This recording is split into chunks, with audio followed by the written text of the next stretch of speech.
Ich begrüße euch, liebe Zwillinge. Mein Name ist Angelika und ihr seid auf dem Kanal Tarot und Leben. Heute erwartet euch eine Tarotlegung für den Mai 2026. Liebe Zwillinge, eure Geburtstage stehen vor der Tür. Ein neuer Solarzyklus beginnt. Übrigens werde ich den neuen Solarzyklus bald auf dem Kanal veröffentlichen. Deshalb, liebe Zwillinge, ich gratuliere euch von Herzen zum Geburtstag. Möge euer Leben erfüllt sein von Sinn, von klaren Zielen, von Ideen und von Wünschen, die euch Schritt für Schritt zu euren eigenen Höhen führen. Und natürlich wünsche ich euch kreative Erfolge, Glück in euren neuen Wegen, Wohlstand, Liebe und dieses tiefe Gefühl von Freiheit, nicht nur in eurem Herzen, sondern auch in eurer Realität. Und jetzt lasst uns beginnen. Schauen wir gemeinsam, was der Mai euch bringen wird. Wir starten mit den 3 wichtigsten Ereignissen und sehen uns an, wodurch euch der Mai 2026 in Erinnerung bleiben wird.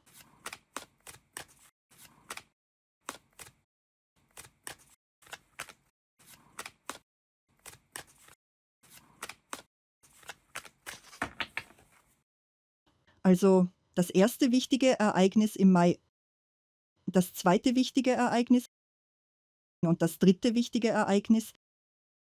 Danach schauen wir, was euch im beruflichen Bereich im Mai erwartet.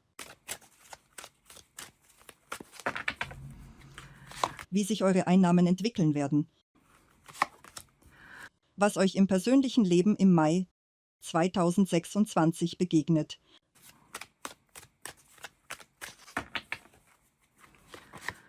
Danach schauen wir, worauf ihr in Bezug auf eure Gesundheit achten solltet. Und natürlich, welchen Rat euch die Karten für den Mai geben. Also, das erste wichtige Ereignis, die 9 der Schwerter. Das zweite wichtige Ereignis, die 2 der Stäbe. Und das dritte wichtige Ereignis, der König der Stäbe. Und wir gehen jetzt Schritt für Schritt durch diese Energien. Die 9 der Schwerter kann darauf hinweisen, dass in euch Unruhe ist, Sorgen, innere Anspannung, vielleicht auch Zweifel. Vielleicht habt ihr jemanden unbewusst verletzt oder es gab einen Konflikt mit nahestehenden Menschen. Und jetzt kreisen eure Gedanken darum, wie ihr wieder zueinander findet, wie ihr das Gefühl von Schuld in euch klären könnt. Vielleicht sind eure Kinder unterwegs, auf Reisen, bei einem Wettbewerb oder sie sind für das Studium oder die Arbeit in eine andere Stadt gegangen. Und ihr spürt diese innere Unruhe. Ihr denkt daran, wie es ihnen geht, wie sich ihr Leben entwickelt, ob alles gut für sie läuft, wie sie sich schlagen, wie ihre Ergebnisse sein werden, wie sich ihre Arbeit oder ihr Weg entfaltet. Oder es kann auch eine ganz andere Ebene sein, dass ihr euch wegen einer bestimmten Situation in eurem Leben sorgt, wegen eines Ereignisses, das euch innerlich nicht loslässt. Oder vielleicht zeigt sich das ganz körperlich, durch Schlaflosigkeit, durch unruhige Nächte, durch Gedanken, die euch nicht zur Ruhe kommen lassen. Diese Gedanken drehen sich immer wieder im Kreis und ihr merkt, wie ihr nicht wirklich zur Erholung kommt. Und genau hier ist ein wichtiger Punkt. Solche Zustände sollten nicht dauerhaft Raum bekommen. Denn wenn ihr euch immer wieder in diese Gedankenspiralen hineinziehen lasst, beginnen sie euch innerlich zu erschöpfen und Schritt für Schritt zu schwächen. Deshalb ist es jetzt entscheidend, euch bewusst zu sammeln, euch zu beruhigen und nach innen zu schauen. Versucht zu verstehen, was euch so stark bewegt, was genau euch diese Unruhe bringt. Denn es ist gut möglich, dass ihr die Situation gerade verzerrt wahrnehmt, dass ihr sie intensiver macht, als sie in Wirklichkeit ist. Und wenn ihr merkt, dass ihr allein nicht weiterkommt, dann bleibt nicht in euch verschlossen. Teilt euch mit, sprecht aus, was in euch ist, gebt euren Gedanken eine Stimme. Schon allein das Aussprechen kann eine enorme Erleichterung bringen. Das zweite wichtige Ereignis, die 2 der Stäbe. Interessant ist, dass die Energie der 9 der Schwerter sich genau hier hineinziehen kann. Denn die 2 der Stäbe spricht von Planung, von neuen Wegen, von dem Moment, in dem ihr beginnt, etwas zu durchdenken. Vielleicht habt ihr Ideen, Pläne, Visionen, die ihr verwirklichen möchtet, aber ihr seid euch noch nicht sicher, wohin das führen wird. Und im Mai entsteht genau dieser Moment, in dem ihr innehaltet und beginnt, bewusst zu reflektieren. Ihr schaut auf eure Möglichkeiten, wägt ab, analysiert und spürt gleichzeitig diese Unsicherheit. Wird es gelingen oder nicht? Schafft ihr das oder nicht? Welches Ergebnis euch erwartet? Und genau hier ist wieder derselbe Schlüssel. Sammelt euch innerlich, beruhigt euch und geht Schritt für Schritt in die Klarheit. Wenn ihr euch Zeit nehmt, alles wirklich durchzudenken, zu berechnen, zu analysieren, dann lösen sich viele dieser Ängste ganz von selbst auf. Die Zweifel verlieren an Kraft und ihr beginnt klar zu sehen, welches Ergebnis möglich ist und was genau ihr dafür tun könnt. Die 2 der Stäbe zeigt, dass ihr bewertet, dass ihr eure Perspektiven betrachtet. Ihr schaut auf Chancen, auf Möglichkeiten, auf Wege und entscheidet, wohin eure Energie fließen soll. Ihr wägt ab, was Sinn macht, was nicht, ob ihr einen Schritt gehen wollt und wie genau ihr ihn geht. Und gleichzeitig trägt diese Karte noch eine weitere Energie in sich, den Wunsch, Verantwortung zu übernehmen, eine führende Rolle einzunehmen, etwas zu leiten. Oft geht es dabei um neue Wege, neue Projekte, neue Richtungen und darum, euch darin wirklich zu zeigen, präsent zu sein, eure Kraft einzubringen. Im Kern ist diese Energie eine Vorbereitung, eine bewusste Einstimmung auf einen neuen Abschnitt in eurem Leben. Und genau deshalb ist es so wichtig, euch Zeit zu nehmen, alles sorgfältig zu durchdenken, einen klaren Plan zu wählen, eure Kräfte realistisch einzuschätzen und das gesamte Umfeld zu verstehen, in dem ihr euch bewegt, wohin ihr geht, was ihr erreichen möchtet und was dafür wirklich notwendig ist. Und hier ist noch ein wichtiger Punkt: Die 2 der Stäbe wirkt am stärksten, wenn ihr nicht allein seid.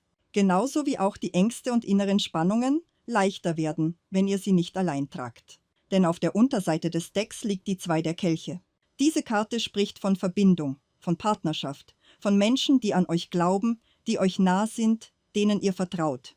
Und genau diese Energie wird im Mai für euch besonders aktiv sein. Deshalb ist es so wertvoll, alles, was ihr plant, alles, was ihr beginnen möchtet, nicht isoliert zu durchlaufen. Auch das Lösen von inneren Spannungen darf gemeinsam geschehen. Mit euren Liebsten, mit eurer Familie, mit Menschen, die euren Weg verstehen. Mit denen, auf die ihr euch wirklich verlassen könnt.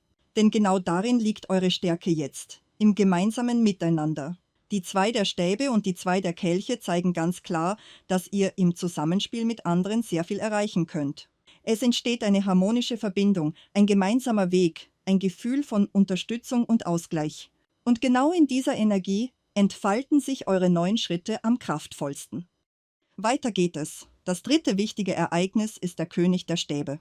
Diese Karte spricht von euren Ambitionen, von euren Möglichkeiten und von wirklich großen Plänen für den Mai. Es kann gut sein, dass ihr neue Projekte beginnt, neue Wege einschlagt oder ein eigenes Geschäft weiterentwickelt und euch dabei ganz bewusst als Führungspersönlichkeit zeigt.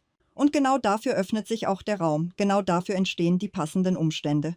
Dabei kann in euch dieses klare Gefühl entstehen: Das ist mein Weg, das gehört zu mir und ich werde das umsetzen.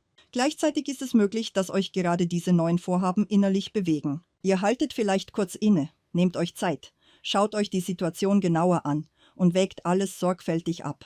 Doch beim König der Stäbe gibt es keinen Grund zur Angst. Das ist eine starke, kraftvolle Energie.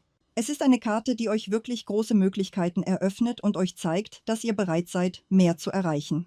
Diese Möglichkeiten können sich in ganz unterschiedlichen Lebensbereichen zeigen. Zum Beispiel im Beruf kann sich ein Projekt, das ihr entwickelt oder bereits aufgebaut habt, weiter ausdehnen und an Stärke gewinnen. Und genau dadurch könnt ihr die Ziele erreichen, die euch wirklich wichtig sind. Es ist gut möglich, dass gerade diese Energie euch neue Türen öffnet und euch auf eine neue Ebene führt. Vielleicht trefft ihr auch wichtige Entscheidungen. Und ja, dabei können Zweifel entstehen, innere Unruhe, ein Abwägen. Doch genau in diesen Momenten wächst ihr, genau hier entsteht eure nächste Stufe. Im beruflichen Bereich kann sich diese Energie auch als Entwicklung zeigen. Mehr Verantwortung, mehr Einfluss und gleichzeitig mehr Möglichkeiten. Und manchmal zeigt sich der König der Stäbe ganz konkret, als Begegnung. Das kann ein Mann sein, der die Qualitäten eines Feuerzeichens trägt, Widder, Löwe oder Schütze, oder einfach jemand, der sehr charismatisch, leidenschaftlich, energisch und selbstsicher ist. Es kann tatsächlich eine bedeutende Bekanntschaft sein. Diese Begegnung kann sehr wertvoll sein, besonders im beruflichen Bereich. Sie kann euch unterstützen, euch neue Perspektiven eröffnen und euch weiterbringen. Für einige von euch kann es auch eine persönliche Begegnung sein, mit einem Mann, der stark, präsent, leidenschaftlich und großzügig ist. Und daraus kann sich eine Beziehung entwickeln. Ob sich das genauso entfaltet, schauen wir uns später noch genauer an, wenn wir die Bereiche Liebe und Beruf tiefer betrachten. Außerdem kann sich der König der Stäbe auch darin zeigen, dass ihr euch eurem Zuhause stärker widmet. Ihr investiert Zeit in eure Familie, in eure Liebsten und in euren Lebensraum. Ihr sorgt für mehr Komfort, bringt Wärme hinein. Vielleicht verändert ihr etwas oder gestaltet neu. Alles, was ihr unter dieser Energie macht, wird sich gut entwickeln und euch sichtbare Ergebnisse bringen. Jetzt schauen wir weiter, was euch im beruflichen Bereich erwartet und wie sich eure Einnahmen entwickeln. Hier zeigt sich die 9 der Stäbe und sie spricht davon, dass viel Arbeit auf euch wartet und dass ihr viel Verantwortung tragt. Und eure inneren Spannungen hängen sehr wahrscheinlich genau damit zusammen und verstärken sich durch die Energie der 9 der Schwerter. Ich öffne hier auch direkt den Bereich der persönlichen Beziehungen. Mir ist es wichtig zu sehen, wo sich die Energie der 2 der Kelche stärker zeigt. Gut, ich habe die Hauptkarten gesehen. Gehen wir weiter. Die 9 der Stäbe zeigt, dass ihr bereits einiges erreicht habt. Ihr habt euch eine stabile Position aufgebaut. Ihr habt euch eure Ergebnisse erarbeitet und vieles durch eigene Kraft geschaffen. Das, was ihr erreicht habt, ist nicht zufällig entstanden, sondern ist das Ergebnis eurer Ausdauer, eurer Disziplin und eures Einsatzes. Und im Mai können dennoch Zweifel auftauchen.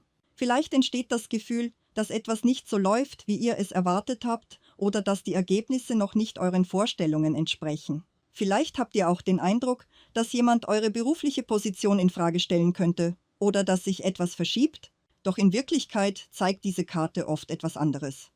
Es geht weniger um eine reale Bedrohung und mehr um eure innere Anspannung. Ihr könnt beginnen, euch in Gedanken hineinzusteigern, alles kontrollieren zu wollen, jede mögliche Entwicklung vorhersehen zu wollen. Und genau das erzeugt zusätzlichen Druck. In den meisten Fällen passiert nach dieser Karte nichts Negatives. Es ist vielmehr eure innere Spannung, die sich aufbaut und die durch die Energie der 9 der Schwerter zusätzlich verstärkt wird. Und gleichzeitig erinnert euch diese Karte daran, dass ihr über große Erfahrung verfügt. Ihr wisst, wie man mit Herausforderungen umgeht. Ihr habt bereits vieles gemeistert.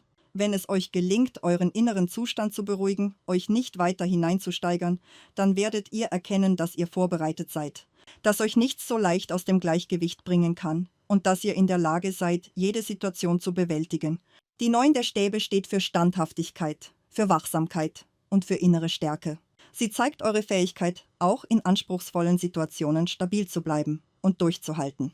Und selbst wenn Herausforderungen auftreten sollten, habt ihr genug Kraft und Erfahrung, um damit umzugehen. Doch die größte Schwierigkeit liegt hier nicht im Außen, sondern im inneren Druck und in der Erwartung von Problemen. Und genau diese Erwartung kann euch am meisten Energie nehmen. Deshalb zeigt sich diese Karte im beruflichen Bereich so deutlich. Ihr habt viel erreicht und wollt das bewahren. Ihr habt Erfahrung und wollt eure Position sichern. Das ist euer Fundament, euer Können, euer beruflicher Wert. Gleichzeitig bringt die 9 der Stäbe auch ein Gefühl von Müdigkeit mit sich. Ihr habt sehr viel gearbeitet, sehr viel investiert und viel Verantwortung getragen. Und gerade im Mai, besonders für euch als Zwillinge vor eurem Geburtstag, wird diese Energie deutlich spürbar. Es ist, als würde eure innere Energie langsam nachlassen, als würde sich alles auf einen Übergang vorbereiten, wie eine Batterie, die sich entlädt, nachdem sie lange gearbeitet hat. Genau das zeigt die 9 der Stäbe: Müdigkeit, das Bedürfnis nach Ruhe und die Notwendigkeit, sich zu regenerieren. Es kann sein, dass eure Initiative etwas nachlässt, dass ihr weniger Lust habt, große Projekte voranzutreiben. Stattdessen entsteht der Wunsch, langsamer zu werden und euch mehr Ruhe zu erlauben. Und das ist ein natürlicher Prozess. Denn sobald euer Geburtstag vorbei ist und euer neuer Zyklus beginnt, verändert sich eure Energie deutlich. Der erste Monat eures neuen Zyklus bringt frische Kraft, neue Impulse und ein Gefühl von Erneuerung. Es ist, als würde eine neue Energiequelle aktiviert werden. Ihr werdet merken, wie ihr euch verändert, emotional, körperlich, innerlich. Ihr fühlt euch wacher, stabiler und deutlich kraftvoller. Doch dieser Monat vor eurem Geburtstag ist dafür da, bewusst durchlebt zu werden. Mit Ruhe, mit Achtsamkeit und mit dem Fokus auf euren inneren Zustand. Arbeitet weiter an euren Projekten, aber ohne Druck, Schritt für Schritt. Und gebt euch gleichzeitig die Möglichkeit, euch auszuruhen und neue Kraft zu sammeln. Denn die 9 der Stäbe zeigt klar, dass hier viel Müdigkeit vorhanden ist und dass euer System eine Pause braucht. Es kann auch sein, dass die berufliche Belastung hoch ist oder dass ihr euren Status bestätigen müsst. Deshalb ist es wichtig, darauf vorbereitet zu sein und euch bewusst daran zu erinnern, wo eure Kraftquelle liegt. Eure Kraft liegt nicht nur in euch selbst, sondern auch in euren nahestehenden Menschen, in eurer Familie, in euren Liebsten, in den Verbindungen, die euch tragen. Und genau das bestätigt sich auch durch die 4 der Stäbe. Darüber sprechen wir gleich noch. Weiter geht es, im finanziellen Bereich zeigt sich die 7 der Münzen. Diese Karte bringt euch in einen Zustand, in dem ihr sehr deutlich spürt, dass Geduld jetzt nicht einfach nur ein Wort ist, sondern ein innerer Prozess, durch den ihr hindurchgeht. Langsam, Schritt für Schritt. Es ist ein Moment, in dem ihr euch selbst beobachtet, wie ihr plant, wie ihr rechnet, wie ihr versucht zu verstehen, wann genau sich eure Bemühungen endlich sichtbar auszahlen. Die 7 der Münzen zeigt klar, Geld ist da, Bewegung ist da, aber es entspricht noch nicht ganz euren Erwartungen, nicht dem inneren Bild, das ihr euch vielleicht aufgebaut habt. Und genau das kann innerlich eine gewisse Spannung erzeugen, als würdet ihr fühlen, dass da mehr möglich ist, aber es noch nicht vollständig greifbar wird. Es kann sein, dass ihr euch gerade auf einem neuen Weg befindet, dass ihr etwas begonnen habt, das noch nicht vollständig gewachsen ist. Oder dass euer aktuelles Projekt sich zwar entwickelt, aber noch Zeit braucht, um wirklich stabil zu werden. Ihr legt große Hoffnungen hinein und nicht nur emotional, sondern auch ganz konkret im Hinblick auf finanzielle Sicherheit, auf Stabilität, auf Wachstum. Doch die Energie dieser Karte sagt, das Ergebnis kommt, aber nicht sofort. Es braucht Zeit, um sich zu entfalten. Und genau hier beginnt eure innere Reifeprüfung. Könnt ihr dranbleiben, auch wenn das äußere Ergebnis euch noch nicht vollständig bestätigt? Könnt ihr euch selbst vertrauen, auch wenn Zahlen noch nicht das widerspiegeln, was ihr innerlich bereits fühlt? Diese Karte zeigt oft eine Phase, in der ihr viel gebt, eure Zeit, eure Kraft, eure Energie und im Gegenzug noch nicht alles zurückbekommt, was ihr erwartet habt. Das kann sich im Körper wie Müdigkeit anfühlen, wie eine gewisse Erschöpfung, aber auch wie ein leiser Zweifel, der sich manchmal einschleicht. Doch wichtig ist, das ist keine Sackgasse. Das ist Wachstum, nur eben nicht sofort sichtbar. Ihr habt bereits gesät und diese Samen arbeiten jetzt unter der Oberfläche. Sie entwickeln sich, sie wachsen, sie bauen etwas auf, das später stabil sein wird. Deshalb zeigt sich der Mai für euch als ein Monat, in dem ihr aktiv seid, in dem ihr viel tut, viel tragt, viel Verantwortung übernehmt. Aber gleichzeitig das Gefühl habt, dass das Ergebnis noch nicht vollständig angekommen ist. Das Geld kommt, aber vielleicht nicht in der Höhe, die ihr euch vorgestellt habt. Vielleicht nicht genau so, wie ihr es geplant habt. Und trotzdem ist es ein Fortschritt. Ein Schritt nach vorne, auch wenn er sich kleiner anfühlt, als ihr gehofft habt. Wenn ihr weitergeht, wenn ihr euch nicht zurückzieht, wenn ihr euch nicht entmutigen lasst, dann beginnt diese Energie sich zu drehen. Dann wird aus diesem Warten ein Wachstum, das euch später deutlich mehr zurückgibt. Vielleicht habt ihr euch innerlich eine bestimmte Zahl vorgestellt, ein bestimmtes Ergebnis. Und jetzt merkt ihr, es ist weniger, aber es ist da. Und genau hier liegt eine wichtige Erkenntnis. Es entwickelt sich. Nicht sofort, nicht perfekt, aber es bewegt sich. Bleibt ruhig, bleibt stabil und erlaubt euch, diesen Prozess bewusst zu durchleben. Denn genau dadurch entsteht eure innere Stärke. Diese Karte kann auch darauf hinweisen, dass ihr Geld für etwas Konkretes sammelt. Dass ihr ein Ziel habt, etwas, das euch wichtig ist. Ihr rechnet, ihr plant, ihr wägt ab. Und gleichzeitig fragt ihr euch, schaffe ich das wirklich? Reicht es? Komme ich dort an, wo ich hin möchte? Vielleicht geht es um eine größere Anschaffung, vielleicht um Sicherheit, vielleicht um das Gefühl, etwas Eigenes aufzubauen. Und diese Gedanken sind nicht negativ. Sie zeigen, wie bewusst ihr euren Weg geht. Jetzt gehen wir weiter in die persönliche Ebene, in eure Beziehungen und euer Herz. Hier zeigt sich die 4 der Stäbe. Diese Karte öffnet einen ganz anderen Raum. Einen Raum von Wärme, von Ruhe, von innerem Ankommen. Es ist, als würdet ihr nach einer intensiven Phase plötzlich einen Ort betreten, an dem ihr durchatmen könnt. Sie spricht von Liebe, von Harmonie, von Momenten, die euch wirklich berühren. Natürlich spielen eure Geburtstage hier eine besondere Rolle. Ihr verbringt diese Zeit mit Menschen, die euch nah sind, mit Menschen, bei denen ihr euch nicht erklären müsst. Und genau darin liegt eure Kraftquelle. In diesem Zusammensein, in diesem Gefühl von Nähe, von Vertrauen. Diese Phase bringt euch die Möglichkeit, euch zu erholen, eure Kräfte wieder aufzubauen und innerlich zur Ruhe zu kommen. Es ist nicht nur ein äußerer Moment des Feierns, es ist ein innerer Prozess der Regeneration. Nach eurem Geburtstag beginnt ein neuer Zyklus. Und ihr spürt langsam, wie sich etwas in euch erneuert, wie neue Energie zurückkehrt. Die 4 der Stäbe zeigt, dass ihr Freude empfinden könnt. Echte, tiefe Freude. Nicht oberflächlich, sondern ruhig, warm und stabil. Ihr erkennt, dass ihr nicht allein seid. Dass es Menschen gibt, die euch tragen, die euch unterstützen, die euch verstehen. Und ihr beginnt auch zu sehen, was ihr bereits erreicht habt. Dass eure Ergebnisse wachsen, auch wenn sie sich manchmal langsam entwickeln. Diese Karte ist wie ein sicherer Hafen. Ein Ort, an dem ihr euch sammeln könnt, an dem ihr wieder Kraft findet. Für diejenigen, die in einer Partnerschaft sind, zeigt sie Stabilität und Geborgenheit. Ihr fühlt euch verbunden, ruhig, sicher. Es entsteht der Wunsch, Zeit miteinander zu verbringen, Dinge gemeinsam zu tun, gemeinsam zu erleben, vielleicht auch zu feiern, das Leben zu genießen, einfach im Moment zu sein. Wenn es Spannungen gab, können sie sich jetzt lösen. Es entsteht Versöhnung, Verständnis, ein neues Gefühl von Nähe. Diese Verbindung wird stärker. Sie bekommt Tiefe, Stabilität, Vertrauen. Und gleichzeitig zeigt diese Karte ein Fundament, etwas, worauf ihr weiter aufbauen könnt. Gemeinsame Aktivitäten sind möglich, Veränderungen im Zuhause, Anschaffungen oder einfach das bewusste Gestalten eures gemeinsamen Raumes. Es entsteht ein Gefühl von Zuhause, von Ankommen. Es kann auch sein, dass eine größere Entscheidung oder Anschaffung ansteht. Etwas, das langfristig Bedeutung hat. Und natürlich kommen damit auch Gedanken, Überlegungen, Berechnungen, vielleicht auch Zweifel.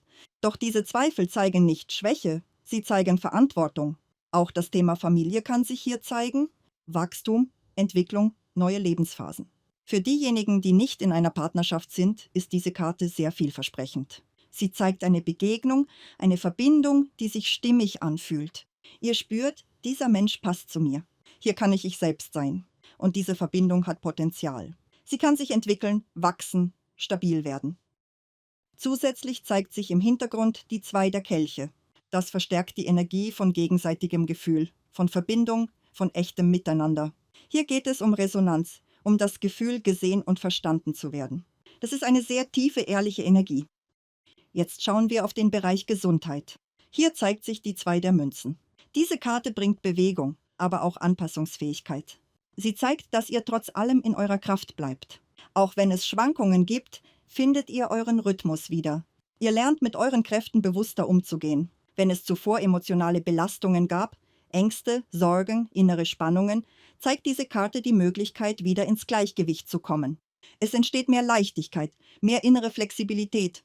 Auch körperlich kann sich eine Verbesserung zeigen.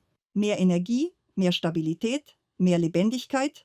Und besonders nach eurem Geburtstag, wenn euer neuer Zyklus beginnt, wird diese Energie noch deutlicher spürbar. Es ist, als würde sich in euch etwas neu ausrichten. Und nun der Rat für euch. Hier zeigt sich die 4 der Münzen. Diese Karte lenkt eure Aufmerksamkeit ganz bewusst auf eure Ressourcen, auf das, was euch trägt, was euch stabilisiert, was euch Kraft gibt. Es geht darum, nicht alles sofort nach außen zu geben, nicht alles zu investieren, nicht alles zu verbrauchen, sondern innezuhalten, zu spüren und bewusst zu entscheiden. Wo setze ich meine Energie ein? Wo halte ich sie zurück? Wo schütze ich mich? Diese Phase lädt euch ein, eure Kräfte zu sammeln, euch zu stabilisieren, euch innerlich zu festigen. Wenn ihr lernt, bewusst mit euren Ressourcen umzugehen, entsteht Sicherheit. Und aus dieser Sicherheit wächst eure nächste Stufe.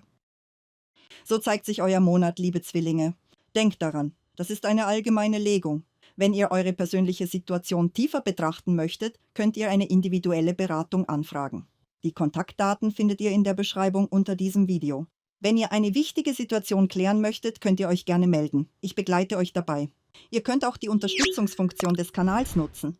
Ich danke euch von Herzen für eure Aufmerksamkeit, für eure Unterstützung, für eure Kommentare. Wir sehen uns bald wieder. Mit Liebe, eure Tarotleserin Angelika. Ich umarme euch und bis ganz bald.